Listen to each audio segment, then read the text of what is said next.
कसं मी फेडू तुझा उपकार माझ्या राजा रे.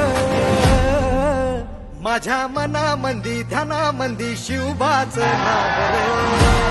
माझ्या मनामंदी ध्यानामंदी